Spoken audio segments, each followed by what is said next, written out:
Oh, hey, Britt. Hi, Brittany. Yeah, Here we go.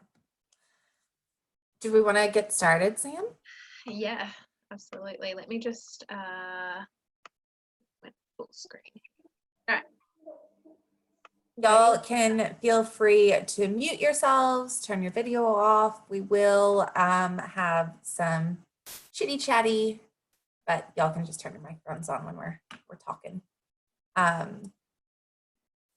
Hi, Britt.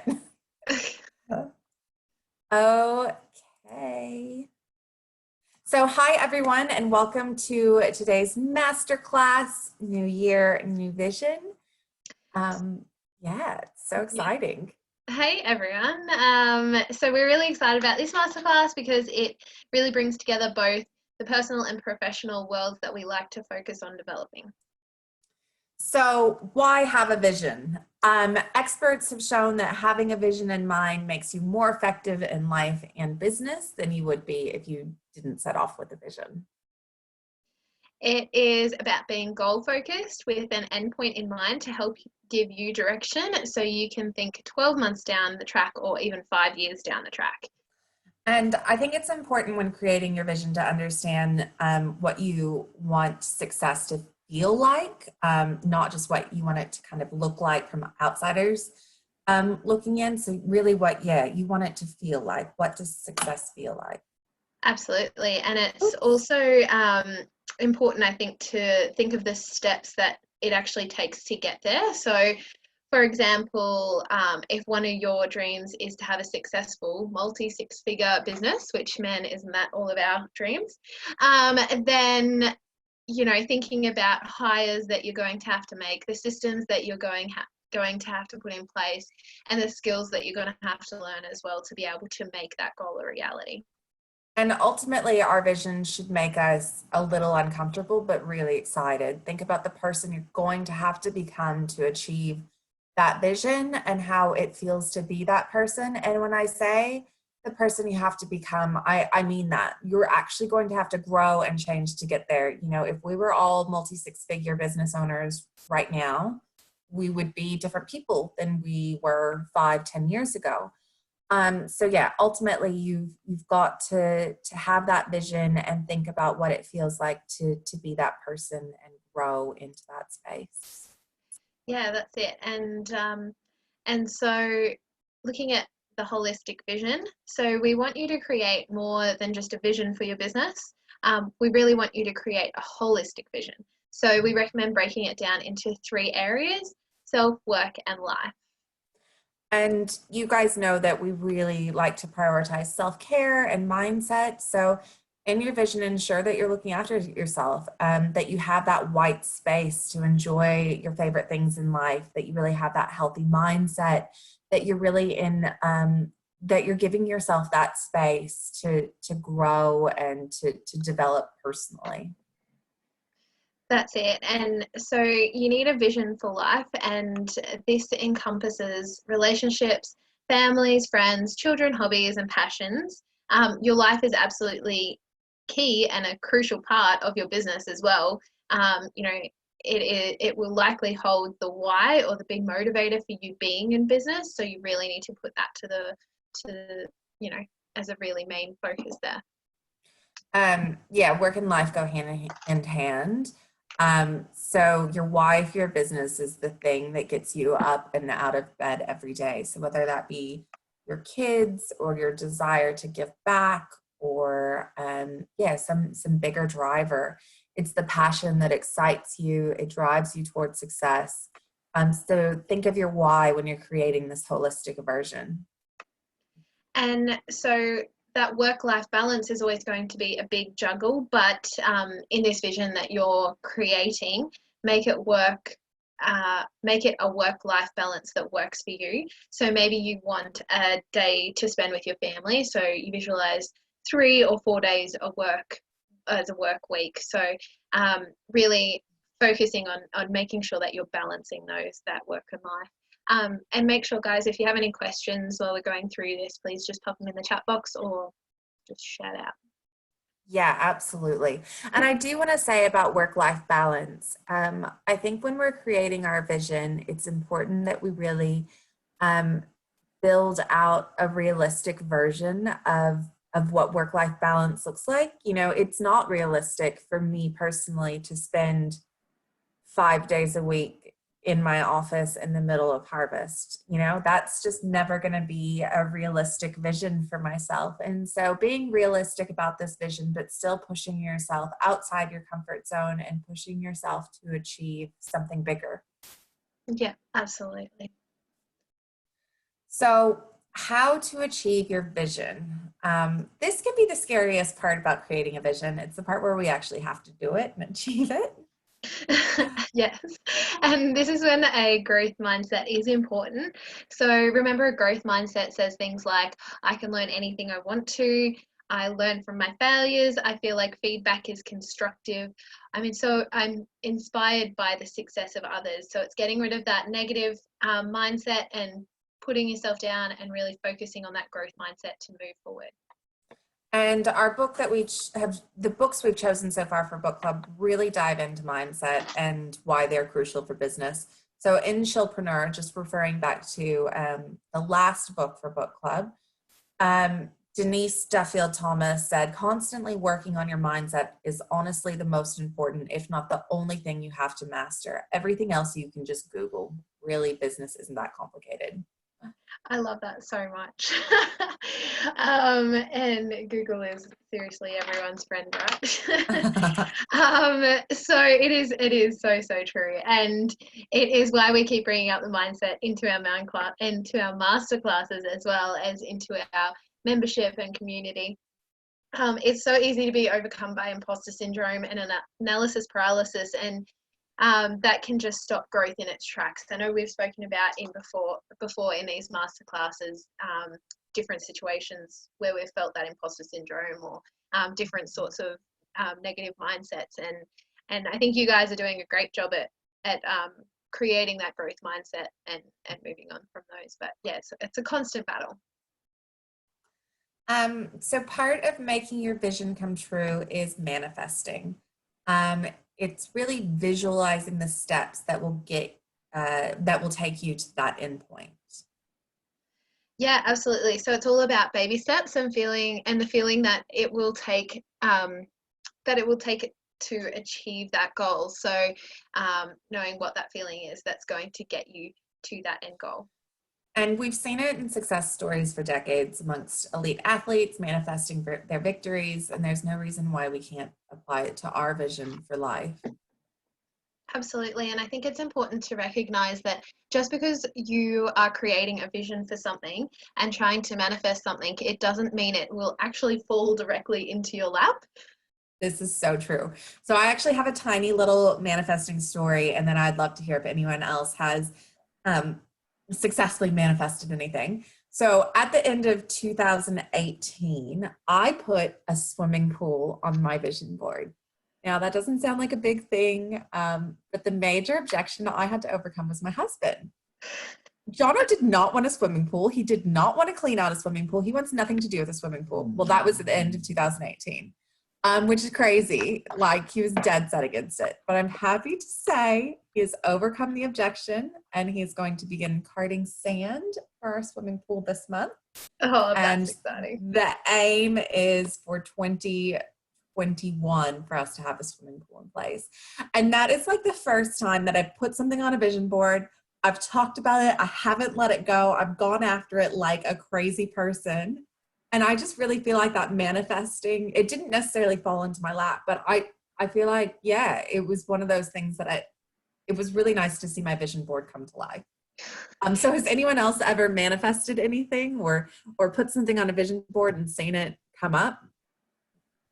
I'm just trying to think now if I have. I have only sort of been really doing this for the last few months, sort of maybe June. Oh, so I have a friend that she truly believes that she manifested her pregnancy. She wow. believes, yeah, she's like, because obviously your body is so connected to your mind. And so when you get your mind in that space, it can do incredible things and bring about incredible change. And Absolutely. yeah, and so I think that mind-body connection, yeah, I think it's totally possible that you can manifest your pregnancy. I'll tell you, because my word this year is growth, so I'll tell you if that works for me. Yes, manifest it, focus on it, put it on your vision board, think about it. Should we move on to vision board? Yes, absolutely. If no one else wants to share. So vision board is one of the things that we really want to encourage everyone to do is to create a vision board, whether that be on a canvas like mine, which I'll turn my computer around and you can have a look, or you can have a look on Instagram as well, or on a Canva template with a template that we gave you. I know I mentioned in an episode at the end of last year, our last episode of last year, that a really great place to start with this is Pinterest, because it's obviously got so much inspiration on there, and you're able to, you can even sort of maybe put together a bit of vision board on there and then transfer it over. And yeah. I have actually taken that tip because I haven't finalized my vision board for 2020, but I did start like a Pinterest vision board. So just pinning different things and different themes. And it's really been interesting kind of just browsing Pinterest and seeing what's resonating with me and what's connecting and things that I'm thinking, yeah, that's what I want to put and include in my vision for life. So I really liked that tip and I took it on board. So yeah, it's a private board, so y'all can't go browsing yet. But yeah, that was a really good tip. And a vision board can help you take all these ideas that are swirling around in your head and bring clarity and concentration to them.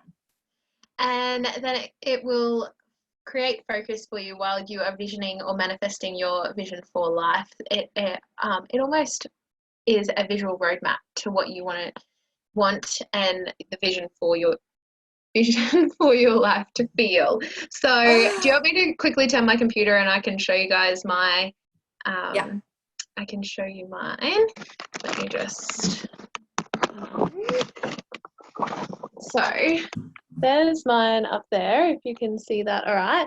So what I have done with mine is Hold on, I'll stop sharing and then that'll make it become big. Oh yeah. So what I have done for, oh gosh, I'm a little bit squished in here. So what I've done for mine is I actually go through old magazines, like the old scrapbook days, and I focus on a few words.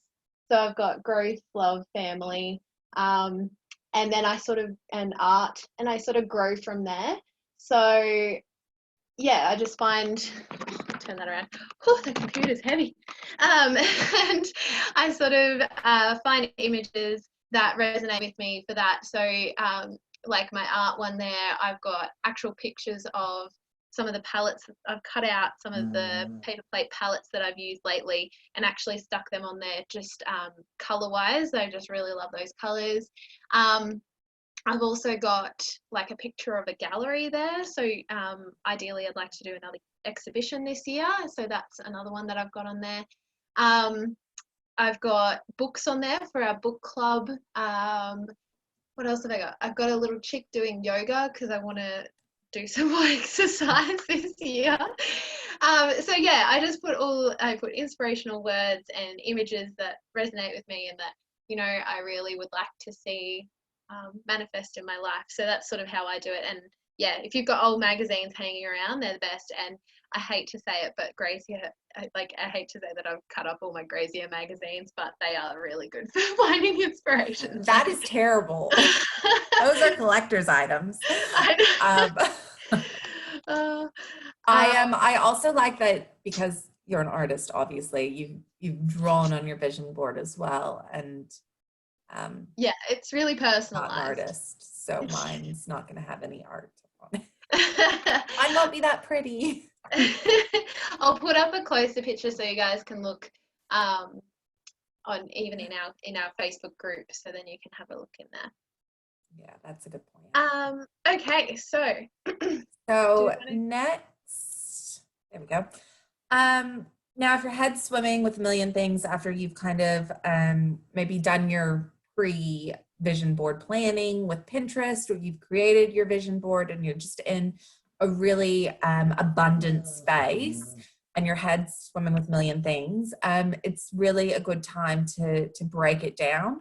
And I encourage you to take out 3 pieces of paper, one for work, life, and self, and then draw 3 columns for now, soon, and later, and just kind of brain dump things that need to be done now, things that could be done soon in the near future, and things that could be done for later. And then that takes this kind of like monumental vision that you've created for your work self, your life, and for your personal self. And yeah, it just makes it much more manageable. And if you've already done a brain dump before, then this is an easy way to access and prioritize, the items that need to be doing that you may already have on your brain dump, and you're able to then break it down from that you've already previously done. Absolutely. I just liked the idea of now, soon, and later because it gave a time frame, but not like this needs to be done by the 17th of January time frame, just more of a looser boundaries to it, but still kind of gave a time frame to the urgency. But it is important that something doesn't live in the later column forever. Those later items, if they are big and intimidating and scary, then break that down into smaller chunks. And you might find that some of those smaller chunks might actually be in the soon or the now column rather than the later. For example, if you just started running like 2020, you've just started running, so now your thing might be an app on your phone, like a running app that you do every day. But your later might be something like a half marathon. So that might be something in your self category, something like that. Yeah, absolutely. And so we did talk a little bit more about brain dumping in our last episode of Big Ideas Rural podcast in 2019. So we are going to refer you to listen to that before you complete this activity. If you haven't already listened to it, maybe you just need a refresher and you can have a listen again. Yeah. Sorry. No, you go ahead. So new habits. So set them, track them, do them. So we talked about going through the baby steps that it will take to achieve your vision. And part of those baby steps will likely include developing new habits, which is really difficult to do. So difficult to do. And for example, like if you want to develop a business that is really systemized and has clear goals, and that's your vision, is this incredibly well-oiled machine, but really you might have to break that down into really small baby chunks. Like maybe you need to start doing a daily habit of daily planning and tracking that as a habit. So every day you're planning in your business.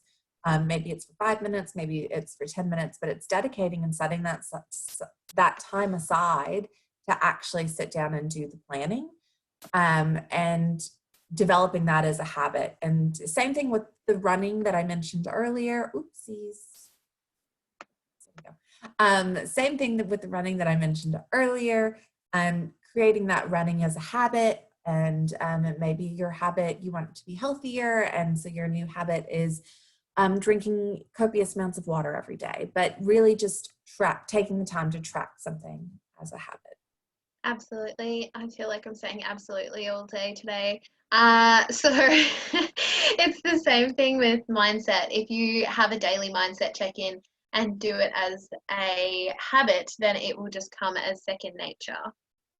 So there is a great app for tracking. I think it was actually Katrina put it up in Compass Cooperative. So thank you, Katrina.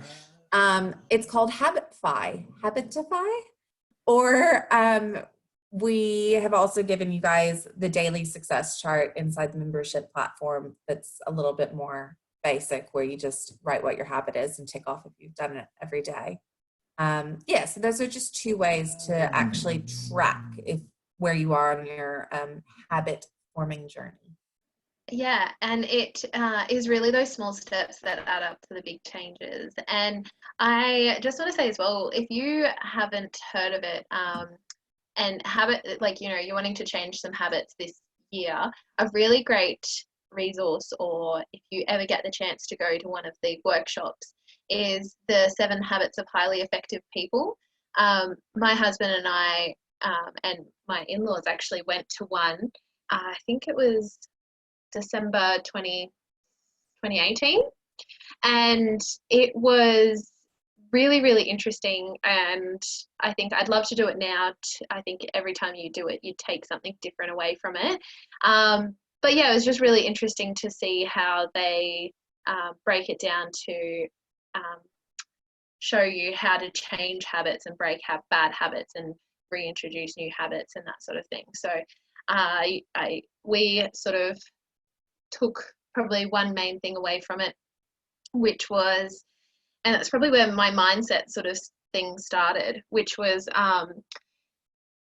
instead of saying I've got to do this or I have to go and, you know, mow the lawn, it's just saying I will go and do this, I will go and mow the lawn, I will do the dishes, I will, or, you know, I am going to, not that you have to, because then it feels like you've got a ball and chain that you're tugging around with you. So that was just a really interesting thing. That was my one thing that I took away from it. But just if you ever get a chance to go to one of the workshops, I highly suggest it. That's a very good tip. That No, was I just like that. off topic. And then, yeah, that brings us to a close. So do you guys have any questions about habits, vision boarding, brain dumping, anything like that? Manifesting, manifest yourself a swimming pool, get around your husband. I think that takes us to the close. Yeah, and so you guys don't forget that you can obviously connect with us on Instagram. We love it when y'all tag us and stuff. Email us, reach out there, and then the membership group as well is another place Yeah, you can hang absolutely. out with us. And when's our coffee catch up, Tori? Next week on the 16th. And we're doing our book club then as well. Excellent. No worries. Alrighty. So, yeah, so we'll see you guys next week. And yeah, have a nice afternoon. Happy New Year. Yeah. Paige, see you. See you, Paige. Thanks, Paige. See ya. Oh, hi, Eliza.